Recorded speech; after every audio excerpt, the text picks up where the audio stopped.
მაშასე საფონდო ბირჟაზე აქციების გლობალური ფასის ვარდნის გამო Tesla-ს და SpaceX-ის აქციები მკვეთრად შემცირდა ფასში, რის გამოც მსოფლიოს უმდიდრესმა ადამიანმა ილონ მასკმა ტრილიონერის სტატუსი დაკარგა.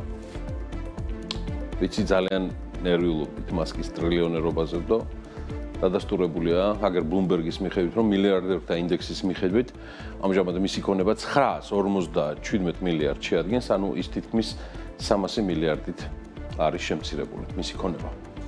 ცნობისთვის ილონ მასკმა ტრილიონერის სტატუსს მიმდინარე თვის დასაწყისში მიაღწია, როდესაც SpaceX-ის ისტორიული პირველადი საჯარო შეთავაზების შედეგად კომპანიის ღირებულებამ 2 ტრილიონ 600 მილიარდს მიაღწია და გადააჭარბა კიდევაც და ეხლა ამ დროისთვის ეს ყველაფერი არის ნახეთ 2 ტრილიონამდე შემცირებული.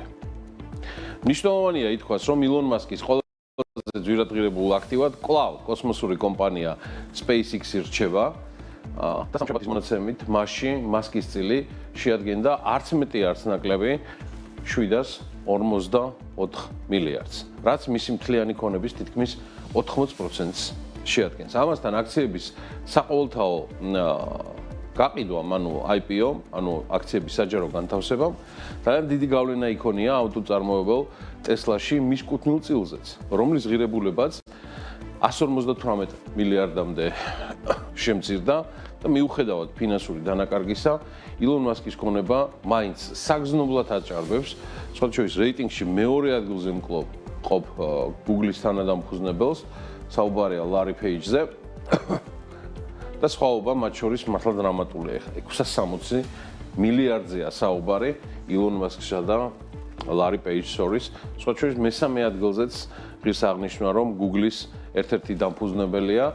ეს გახლავთ სერგეი ბრინი, რომელიც არის მესამე ადგილზე Bloomberg-ის ინდექსში მილიარდერების სიაში. დიახ, საფონდო ბირჟაზე დებიუტიდან მეორე კვირას ილონ მასკის SpaceX-ი აქციების ფასი 30%-ით შემცირდა და ამჟამად თითო აქციის ფასი არის $150, რაც იმას ნიშნავს, რომ ყველა ის ინვესტორი, ვინც კოსმოსური კომპანიის აქციები IPO შემდეგ შეიძინა, ამჟამად არარეალიზებულ ზარალზეა. ასეთი მკვეთრი ვარდნის ფონზე კომპანიის კაპიტალიზაცია, როგორც გითხარით, დაეცა 600 მილიარდით და ამჟამად 2 ტრილიონზეა. 2 ტრილიონ 600 მილიარდიდან 2 ტრილიონზეა. არსებობს მოსაზრება, სხვა შორის ავტორიტეტულ ინვესტორებს და სპეციალისტებს ეკუთვნით, საინვესტიციო სპეციალისტებს, რომ SpaceX-ის კორექცია არის პირდაპირ კავშირში მაინც მარტივ მოცემულობასთან, რომ მისი კაპიტალიზაცია, ანუ SpaceX-ის სრულად დგას სპეკულაციაზე და თითქმის 100 წლიან პერსპექტივაზე, რაც სამყაროს სიმყარის საფუძველი ნამდვილად არ არის.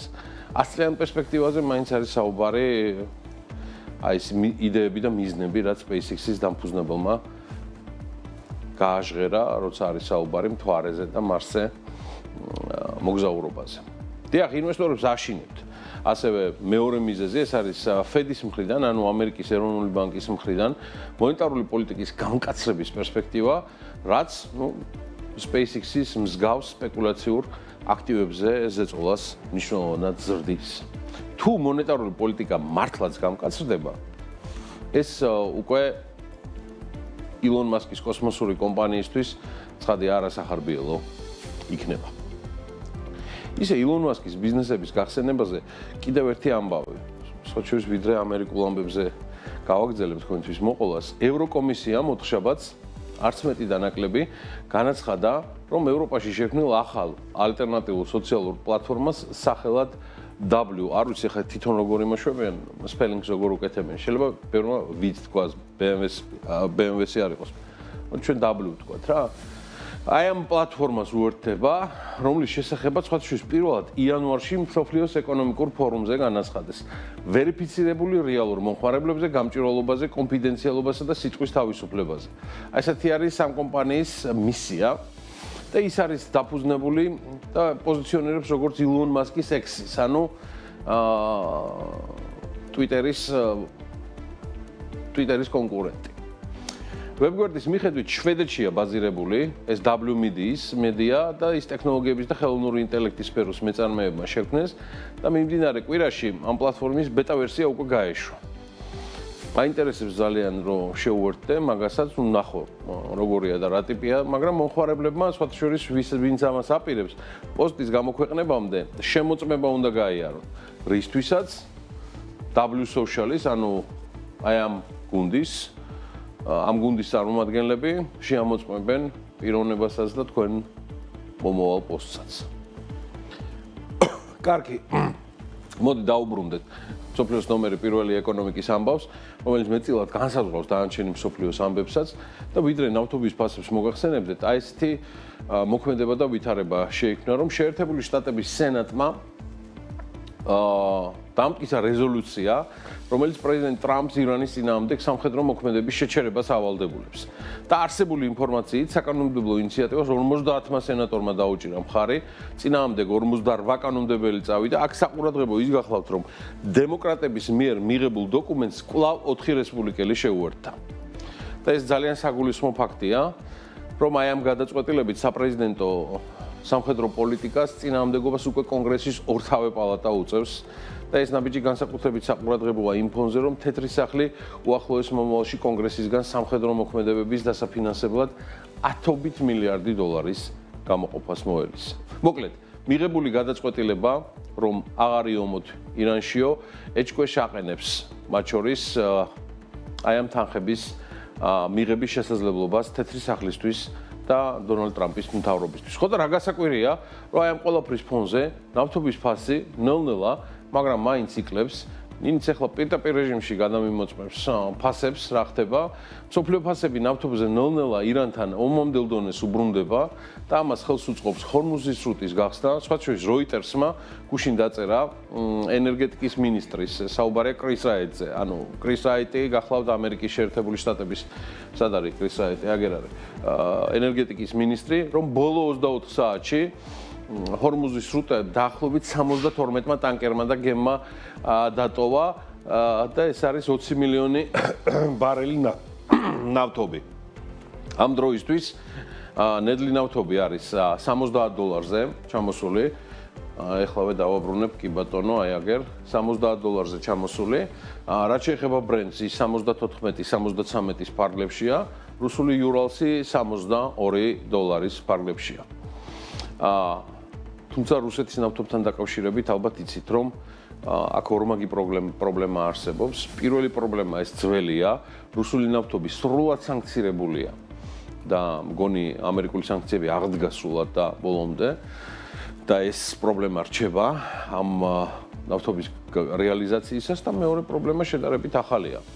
და ის უკავშირდება უკრაინელების მხრიდან არამხოლოდ ყირიმის ჯერ კიდევ ნახევარკუნძულის ინფრასტრუქტურაზე შეტევას, არამედ რუსეთის მთელ ტერიტორიაზე ნავთობ გადამამუშავებელი საწარმოების დაბომბვას. ამას უმძიმესი დეფიციტი შექმნა რუსეთში საწვავზე. რეალობა არის და პრობლემა საწვავთან დაკავშირებით ალბათ ის, რომ ეს ყველაფერი კიდევ უფრო მეტად გამწვავდება და აქ აუცილებლად იჩენს თავს ინფლაციური ზეწოლებით. ეკონომისტები იოლად გამიგებენ, რას ნიშნავს, როცა საწვავი თან არ არის და თან ძვირია. წარმოებელ ქვეყანაში ეს არის უმძიმესი ზეწოლა, თან ჯაჭვური მთელ ეკონომიკაზე. ასევე დადასტურებულია, რომ უკრაინული უპილოტო საფრენი აპარატების ინტენსიური იერიშების შედეგად მოსკოვის სამხრეთით მდებარე მსხვილი ნავთობ გადამამუშავებელი ქარხანა მინიმუმ 6 თვის განმავლობაში იქნება გაჩერებული და 2027 წლამდე ის მუშაობის აღდგენას ვეღარ შეძლებს. მოკლედ, არ არის ნავთობის ფასების კლებით კმაყოფილი ამერიკაში ამ ქვეყნის პრეზიდენტი. დონალდ ტრამპი იუსტიციის სამინისტროს ავალებს, რომ დაიწყე გამოძიება იმ ნავთობ კომპანიების მიმართ, რომლებიც ნედლი ნავთობის გაიაფების ფონზე საწვავის ღირებულებას ხელოვნურად მაინც მაღალ ნიშნულზე ინარჩუნებენ. და არსებული ინფორმაციით თეთრი სახლის ლიდერმა საკუთარ განცხადებაში ის ნავთობმომპოვებელი ორგანიზაციები იგულისხმა და ღიადაც დაადანაშაულა რითრაში მომხმარებელთა ძარცვაში. მნიშვნელოვანია ითქვას, რომ ამერიკელი მომხმარებლები საწვავის მაღალი ფასის გამო უკმაყოფილებას აბსოლუტურად ღიად გამოხატავენ რაც შეეხება თეთრი სახლის პოზიციას, დონალდ ტრამპი მიიჩნევს, რომ საწვავის გაიაფების ტემპი ნედლი ნავთობის ღირებულების მკვეთრ არ შეესაბამება. ანუ ბირჟაზე როგორც იკლებს, ისე უკვე უნდა დაიკლოს ქსელშიც. მიმდინარე ფასები კვლავ მნიშვნელოვნად აღემატება იანვარში კონფლიქტის დაწყებამდე დაფიქსირებულ მაჩვენებელს, როდესაც გალონის საწვავი 2.5 $2.76 ღირდა, დოლარში საუბრობ ცხადია. ეხლა კი საშუალოდ $4-მდე არის ფასი 3.92. ეს თითქმის 70%-იანი გაძვირებაა და დასამალი არ არის ამერიკის ბევრ შტატში, ჯერ კიდევ შენარჩუნებულია $4 ფასი გალონის საწვავზე, რაც დაახლოებით როგორც გითხარით 70%-იანი ნამატი არის შეერთებულ შტატებში გალონის საწვავზე ირანში ომის დაწყების შემდეგ. კიდევ რა გითხრათ, რიდი გაგახაროთ? ბატონი ტოკაევი. კი ბატონო, ასეა. ყაზახეთის პრეზიდენტი კასიმ-ჯომართ ტოკაევი აცხადებს, რომ საქართველოს და აზერბაიჯანთან ერთად შუა დერეფანში ერთიან ტარიფებზე მუშაობენ. მისი თქმით, ერთიანი სატარიფო მოდელის შემუშავებასთან ერთად სამი ქვეყანა რამდენიმე საკვანძო ინფრასტრუქტურულ პროექტს ახორციელებს. მათ შორის არის კასპიის ზღვაში სატვირთო ფლოტის გაფართოება, ფსკერის დაღრმავების სამუშაოები აზერბაიჯანთან თანამშრომლობით და კურიკის პორტის მოდერნიზაცია. დიახ, ფაქტია, რომ აი ეს თემა მუშავდება, მაგრამ ისიც ფაქტია, რომ ვერაფერი გვეხმარება, რომ ჯვარი დავწეროთ ამ ამბავს, ანუ ტარიფებს დროულად. მე უბრალოდ შეგახსენებთ, რომ ჯერ კიდევ 2023 წელს მაშინდელი პრემიერ-მინისტრი ირაკლი ღარიბაშვილი ბაქოში სიტყვით გამოსვლისას განაცხადა, რომ საერთო ტარიფების სისტემის დანერგვაზე მუშაობენ. თუმცა არც აზერბაიჯანის და არც ყაზახეთს დღემდე არ დაუდასტურებია ტარიფების სინქრონიზაცია საქართველოსთან და ერთმანეთში. კიდევ ამბავი გახლავთ ის, რომ აზერბაიჯანმა სახმელეთო საზღვრის გახსნა ისევ გადადო. როგორც აზერნიუსი იტყობინება, სპეციალური საკარანტინე რეჟიმის გახანგრძლივების ბრძანებას პრემიერ-მინისტრმა ალი ასადოვმა ხელი უკვე მოაწერა და გადაწყვეტილების მიხედვით აზერბაიჯანი სახმელეთო საზღვარზე მორი გადაწყვეტილებას 1 ოქტომბერს მიიღებს და დილის 6 საათამდე 1 ოქტომბრისა მიმდინარე წლისა ეს საზღვარი ავტომობილებისთვის და გარდამავალი ადამიანებისთვის კვლავ დახურული იქნება სახმელეთო საზღვარი. იმოძრავეთ მატარებლით და თვითმფრინავით. ამასობაში კი ჩვენ რეგიონში კოსმოსური სიჩქარით ვითარდება ის ამბავი, რაც არაერთხელ დაგიანონსეთ BMG სტუდიიდან.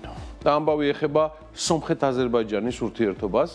სომხურმა კომპანიამ ტელეკომ არმენიამ აზერბაიჯანულ აზერტელეკომთან ერთად არც მეტი და ნაკლები უკვე მოაწერეს ხელი შეთანხმებას, რომელიც მხარეებს ერთმანეთის ტერიტორიების გავლით ინტერნეტ ტრაფიკის მარშრუტიზაციის უფლებას აძლევს. რადიო თავისუფლებას ადასტურებს ცნობას, რომ აღნიშნული შეთანხმება აზერბაიჯანს მისცემს საშუალებას საკუთარი ექსკლავი, ანუ ნახიჩევანის ოლქი და რესპუბლიკა არც მეტი და ნაკლები სომხური ინფრასტრუქტურის გამოყენებით ინტერნეტით უზრუნველყოს. ორივე კომპანიის ოფიციალურ განცხადებაში აღნიშნულია, რომ შეთანხმება კომერციულ საფუძველზე მათი ქვეყნების გავლით ინტერნეტის ტრანზიტსა და გადაცემას ითვალისწინებს და კომპანიების განმარტებით ეს ნაბიჯი აფართოვებს საერთაშორისო ინტერნეტ ტრაფიკის მიმწოდებელი ქვეყნების გეოგრაფიას და უზრუნველყოფს ტრანზიტს აზერბაიჯანში საკუთარი ინფრასტრუქტურის მეშვეობით. შეთანხმების სისრულეში მოსაყვანად პირველ რიგში საჭიროა სომხეთის ეროვნული უსაფრთხოების სამსახურის თანხმობა. ეს მალე იქნება და ეს შეთანხმება ეფუძნება TRIPS, ეგრეთ წოდებული ტრამპის პროგრამას და პროექტს, თუმცა უშუალოდ აი ამ პროექტის ნაწილი ცხადია არ არის. TRIPS არის სომხეთს, აზერბაიჯანსა და შეერთებულ შტატებს შორის შეთანხმებული ძალიან მსხვილი ინფრასტრუქტურული პროექტი, რომელიც აზერბაიჯანს ნახიჩევანთან სომხეთის ტერიტორიის გავლით, მათ შორის ელექტროგადამცემი ხაზებითა და გასადენით დააკავშირებს.